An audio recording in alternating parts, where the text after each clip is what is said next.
अस्मद्गुरुसमारम्भां यतिशेखरमध्यमां लक्ष्मीवल्लभपर्यन्तां वन्दे गुरुपरम्पराम् ஆழ்வார்கள் வாழி அருளிச் செயல் வாழி தாழ்வாதுமில் குறவர்தாம் வாழி ஏழ்பாறுமுய்ய அவர்களுரைத்தவைகள்தாம் வாழி செய்யமறை தன்னுடனே சேர்ந்து அகலகில்லே நிறையுமென் அலர்மேல் மங்கை உரைமார்பா நிகரில் புகழாய் உலகம் முன்னுடையா என்னையாழ்வானே நிகரிலமரர் முனிக்கணங்கள் விரும்பும் திருவேங்கடத்தானே புகழொன்னில்லா வடியேன் உன்னடிக்கீழமர்ந்து புகுந்தேனே அகில புவன ஜன்மஸ்தேம பங்காதிலீலே வினத விவிதபூத व्रातरक्षैकदीक्षे श्रुतिशिरसि विदीप्ते ब्रह्मणि श्रीनिवासे भवतु मम परस्मिन् शेमुषी भक्तिरूपा श्रीमान् वेङ्कटनाथार्य कवितार्किककेसरी वेदान्ताचार्यवर्यो मे सन्निधत्तां सदा हृदि ஸ்ரீ ராமபிரானுடைய சரித்திரமானது வால்மீகி மகர்ஷியாலே எழுதப்பட்டது. அது இதிகாச சிரேஷ்டம் என்று சொல்லப்படுகிறது. இதிகாசம் என்னால் என்ன? அதை எழுதினவர் அதிலேயே ஒரு பாத்திரமாக இருந்து கொண்டு, அதாவது ஸ்ரீ ராமாயணம் ராமபிரானுடைய சரித்திரத்தில் நடந்த நிகழ்ச்சிகள் எப்பொழுது நடைபெற்றதோ அந்த நிகழ்ச்சிகள் நடைபெற்ற காலத்திலேயே இருந்தவர் எழுதின கிரந்தமாயிருந்தால் அதற்கு இதிகாசம் என்று பெயர். அதாவது ராமபிரான் எழுந்தருளியிருந்த காலத்திலேயே வாழ்ந்தவர் வால்மீகி. அதனால் அவர் எழுதின கிரந்தம் ஒரு இதிகாசம். அதே போல ஸ்ரீமன் மகாபாரதம் அது நடைபெற்ற காலத்திலேயே இருந்தவர் வியாசர். அவர் எழுதின கிரந்தம்தான் ஸ்ரீமன் மகாபாரதம். ஆகையினால் அது நடந்த காலத்திலேயே இருந்தவர்கள் எழுதின கிரந்தமாகையினாலே அவை இரண்டு மட்டும் இதிகாசம் என்று சொல்லப்படுகின்றன.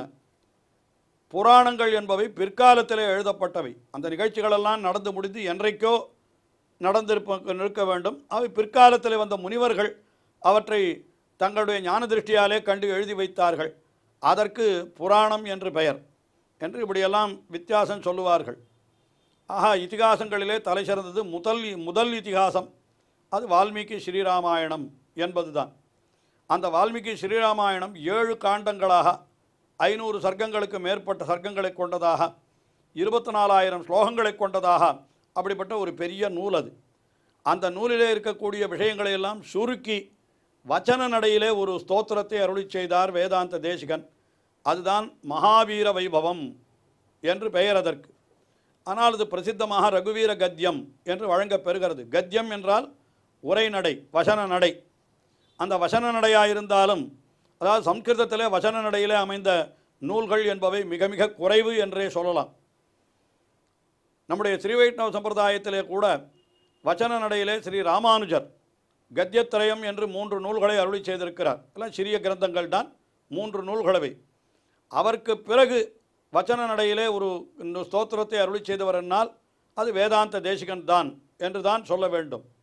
அப்படிப்பட்ட இந்த ஸ்தோத்திரமானது ராமபிரானுடைய சரித்திரத்தை, அதுவும் வால்மீகி ராமாயணத்தில் இருக்கக்கூடிய 7 காண்டங்களிலே சொல்லப்பட்ட விஷயங்களின் முக்கியமான நிகழ்ச்சிகளை எல்லாம் இங்கே சொல்லுகிறது. அப்படி சொல்லுகிற பொழுது ஒவ்வொரு வாக்கியமும் அந்த ராமபிரானையே குறித்து சம்போதிப்பதாக, அதாவது ராமபிரானையே விழித்து சொல்லுவதாக அந்த வாக்கியங்கள் அமைக்கப்பட்டிருக்கின்றன.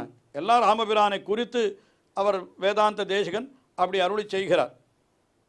அப்படி சொல்லுகிற பொழுது பாலகாண்டம், அயோத்தியா காண்டம், ஆரண்ய காண்டம், கிஷ்கிந்தா காண்டம், சுந்தர காண்டம், யுத்த காண்டம் என்று இந்த காண்டங்களிலெல்லாம் நடந்த நிகழ்ச்சிகளை சொன்னவர். அதற்கு பிறகு உத்தரகாண்டத்திலே நடந்த நிகழ்ச்சியையும் சேர்த்து சொல்லுகிறார்.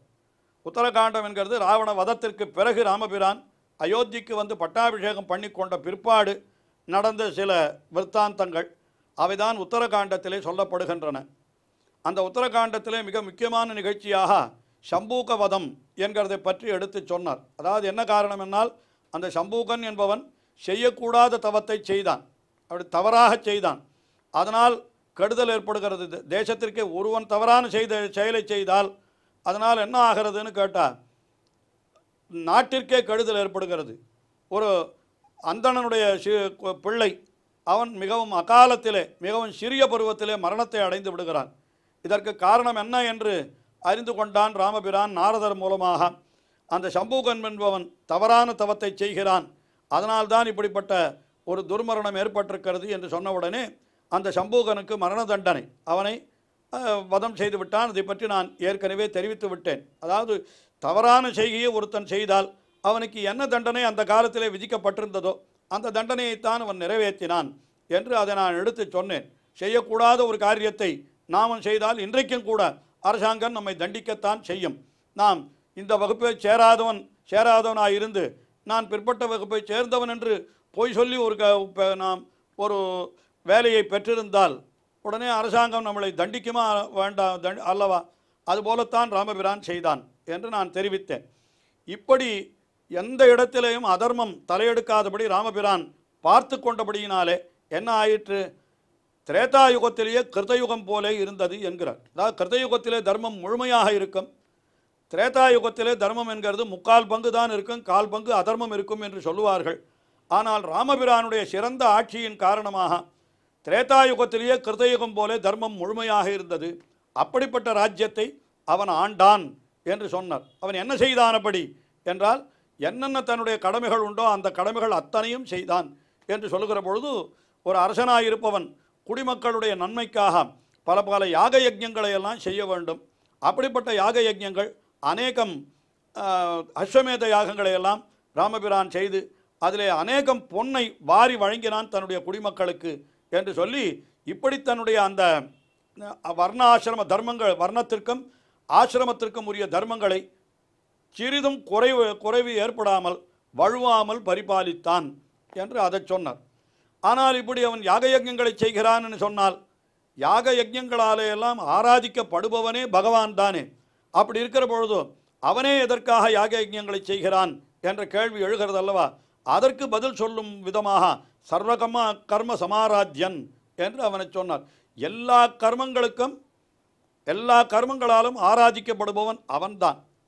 ஆனால் அவனே இந்த யாகத்தை எதற்காக செய்கிறான் என்று கேட்டால், உலகத்திலே இருக்கிறவர்கள் அவரவர்கள் தங்கள் வர்ணத்திற்கும் ஆசிரமத்திற்கும் உரிய கடமைகளை செய்தே ஆக வேண்டும் என்பதை நமக்கு நிலைநாட்டி தருவதற்காக தானே எடுத்துக்காட்டாயிருந்து இந்த அவதாரத்திலே அவன் எந்த வர்ணத்திலே பிறந்திருந்தானோ, எந்த ஆசிரமத்திலே இருந்திருந்தானோ அதற்கு தகுந்த கடமைகள் எல்லாவற்றையும் நமக்கு அனுஷ்டித்து காட்டி நமக்கு அவன் ஒரு எடுத்துக்காட்டாய் வழிகாட்டியாயிருந்தான் என்கிற அந்த அர்த்தத்தை தெரிவித்தார். அதுக்கு அடுத்தபடியாக 90வது வாக்கியம், அதில் ராமபிரான் என்ன சொல்லுகிறார்?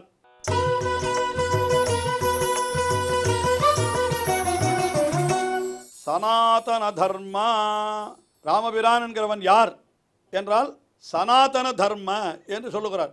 சனாதனமான தர்மமே வழிபடுத்தவன். சனாதனம் என்கிற சொல்லுக்கு என்ன பொருள் என்றால், அது ஆரம்பமும் இல்லாதது, முடிவும் இல்லாதது, மிக தொன்மையானது, பழமையானது. இதுதான் சனாதனம் என்கிற சொல்லுக்கு இவையெல்லாம் பொருளாக சொல்லப்படுகின்றன. அப்போ ராமபிரான் என்கிறவன் எப்படிப்பட்டவன் என்றால் சாஸ்வதமான தர்மமே வடிவு கொண்டவன். வால்மீகி ராமாயணத்திலே கூட அவனுடைய பெருமையை சொல்லுகிற பொழுது யார் சொன்னான்? மாரீச்சன் சொல்லுகிறான். ராமஹா விக்கிரகவான் தர்மஹா என்று சொல்லுகிறான். ராமன் இருக்கிறானே அவன் எப்படிப்பட்டவன்னா தர்மோ விக்கிரகவான் ராமஹா என்றெல்லாம் சொல்லுகிறார்கள். அதாவது தர்மம் என்கிறது ஒரு வடிவு கொண்டு வந்தால் அது எப்படி இருக்கும் என்னால் அது ராமனாயிருக்கும். ராமன் தர்மமே வடிவெடுத்தவன் என்று எம்பாடிமெண்ட் ஆஃப் தர்மா என்று சொல்லும்படியாக ராமபிரான் இருக்கிறான் என்கிற அந்த விஷயத்தைத்தான் வால்மீகி ராமாயணத்திலே வழிநடுகிலும், அதாவது முழுக்க வால்மீகியானவர் அந்த ராமபிரானுடைய அந்த தர்மமே வடிவெடுத்திருக்கிற தன்மையைத்தான் தெரிவித்து கொண்டு வந்தார். அது அத்தனையும் சுருக்கி ஒரே ஒரு வார்த்தையிலே அப்படி காட்டுகிறார் வேதாந்த தேசிகன். இங்கே இந்த 90வது வாக்கியத்திலே ராமபிரான் சனாதன தர்மம் என்று சொல்லுகிறார். அதாவது கீழே என்ன சொன்னார்? எல்லா தர்மங்களாலும் கர்மங்களாலும் ஆராதிக்கப்படுபவன் ராமன் தான் என்று சொன்னார். ஏன் என்னால் அவனே தர்மமே வடிவெடுத்தவன் அல்லவா? ஆகையினாலே அவன் எப்படிப்பட்டவன்? எல்லா தர்மங்களாலும் ஆராதிக்கப்படுபவன். உலகத்தில் எல்லா தர்மங்களையும் நடத்தி வைத்து அவற்றால் எல்லாம் பகவானே ஆராதிக்கப்படுகிறான்.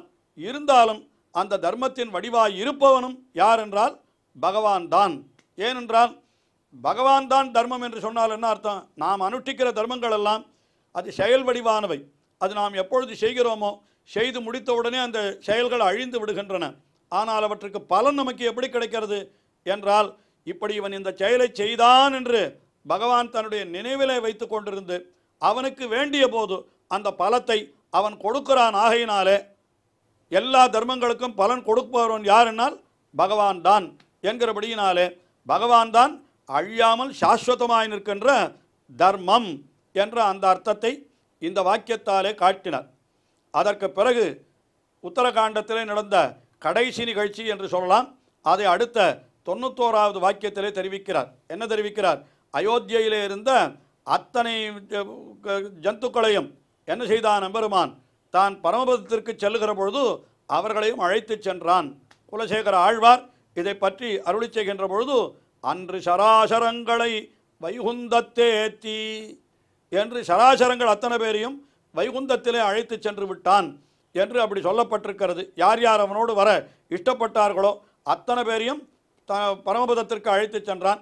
அல்லது பரமபதத்திற்கு சமமாக இருக்கக்கூடிய சாந்தானிக லோகம் என்று ஒன்று அங்கே அழைத்து சென்றான் என்றும் அப்படியும் சொல்லுவதுண்டு. அந்த நிகழ்ச்சியினை இந்த 91வது வாக்கியத்தாலே காட்டுகிறார்.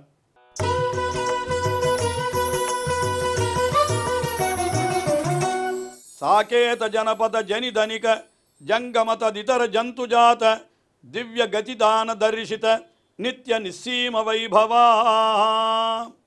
சாகேத ஜனபதம் என்னால், சாகேதம் என்னால் இது கோசல தேசம். கோசல தேசத்திற்கு சாகேத தேசம் என்று பெயர். அதில் இருக்கக்கூடிய ஜனபதம் என்னால் அந்த நாடு. அந்த நாட்டிலே ஜனிதனிக என்னால்னா அந்த நாட்டிலே பிறக்கின்ற புண்ணியத்தை பண்ணினவர்கள், அந்த செல்வத்தை பண்ணினவர்கள். அப்படிப்பட்டவர்கள் யார் என்றால், பிறப்பதற்கு புண்ணியம் பண்ணால் மனிதர்களாக மட்டுமல்ல, ஜங்கம ததிதர ஜந்துஜாத. ஜங்கமம் என்னால் மனிதர்கள் என்று சொல்லலாம், விலங்குகள் என்று சொல்லலாம். ததிதர என்னால் ஸ்தாவரம் என்று சொன்னால் அங்கே இருக்கக்கூடிய மரம் செடி கொடி முதலானவைகள். அந்த ஜந்துஜாத்த அத்தனை பேருக்கும் என்ன பண்ணினான் எம்பெருமான்?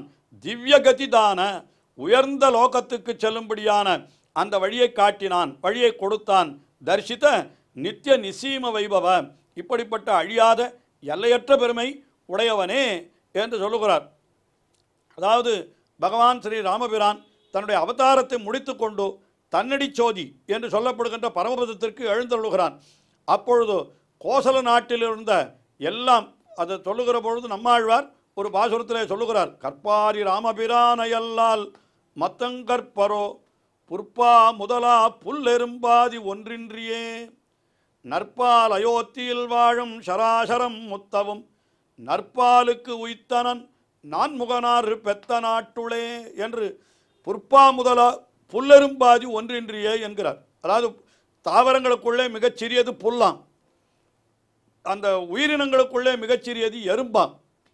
ஆக புற்பா முதலா புல்லெரும்பாதி ஒன்றின்றியே என்று, ஆக இந்த புல்லு முதல் கொண்டு எறும்பு முதல் கொண்டு எல்லாம் நற்பால் அயோத்தியில் வாழும் சராசரம். அதுதான் ஒன்றே ஒன்று தான். கோசல தேசத்தில் அவை இருந்தவை என்றது ஒன்றே ஒன்றை கொண்டு அவர்கள் வேறு எந்த நன்மையும் செய்யவில்லை, வேறு எந்த உபாயத்தையும் அவர்கள் அனுஷ்டிக்கவில்லை. ஆயினும் என்ன பண்ணினான்?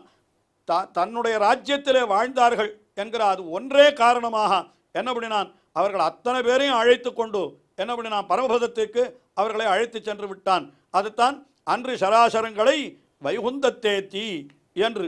அதை சில பேர் அது வைகுந்தம் என்னால் அது சாந்தானிக லோகம் என்று அது வேறொன்றாக சொல்லுகிறார்கள். எப்படி இருந்தாலும் அவர்களுக்கு மிக மிக உயர்ந்த கதியை கொடுத்தான் என்று அங்கே சொல்லப்பட்டிருக்கிறது. அதைத்தான் இங்கே என்ன சொல்கிறார்? அப்படியெல்லாம் செய்தபடியினாலே உன்னுடைய பெருமை எல்லையற்றது என்று இந்த வாக்கியத்தாலே தெரிவித்தார்.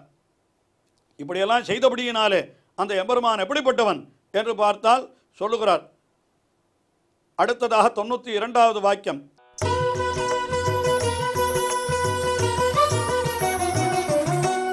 பவதபன தாபித பக்தஜன பத்ர ஆராமா. அதாவது பவதபன இந்த சம்சாரமாகிற சூரியனாலே தகிக்கும்படி செய்யப்பட்ட பக்தஜன அடியவர்களுக்கு எம்பெருமான் எப்படி இருக்கிறான்னா பத்ர ஆராம, மிகவும் மங்களகரமான பூஞ்சோலை போலே இருக்கிறான். பூஞ்சோலையிலே ஒதுங்கினால் நம்முடைய தாபமெல்லாம் தீர்ந்து விடுகிறது அல்லவா, அதை சொல்லுகிறார் என்று சொல்லி மேலே கடைசியாக இந்த நூலை நிறைவு செய்கிறார். ஸ்ரீ ராமபத்ரா. ராமபத்ரனே என்னாலுன்னா எல்லாரையும் மங்களமாக எல்லாருக்கும் மங்களத்தை அருளுபவன் என்று அவனை ஸ்ரீ ராமபத்ர என்று சொல்லி கடைசியாக 94வது வாக்கியத்திலே நமஸ்தே புனஸ்தே நமஹா, நமஸ்தே உனக்கு நமஸ்காரம், புனஸ்தே நமஹா மறுபடியும் உனக்கு நமஸ்காரம் என்று சொல்லி இந்த ராமபிரானுடைய சரித்திரத்தை முழுமையாக சொல்லின மன நிறைவோடு இந்த நூலை நிறைவு செய்கிறார். இதற்கு பிறகு கடைசியிலே 2 ஸ்லோகங்கள் இருக்கின்றன, அவற்றையும் நாம் தொடர்ந்து அனுபவிப்போம். ஸ்ரீயக்காந்தாய கல்யாண நிதயே நிதயேர்த்தினாம் ஸ்ரீவேங்கட நிவாசாய ஸ்ரீனிவாசாய மங்களம். ஸ்ரீமத் சுந்தர ஜாமா திருமுனிமான சவாசினே சர்வலோக நிவாசாய ஸ்ரீனிவாசாய மங்களம்.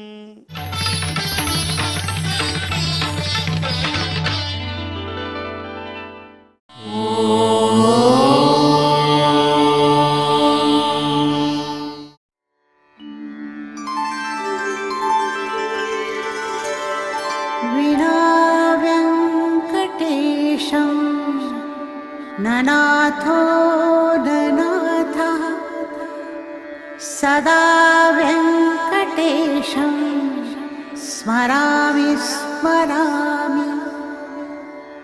हरे वेङ्कटेश प्रसीद प्रसीद. प्रियं वेङ्कटेश प्रयच्छ प्रयच्छ.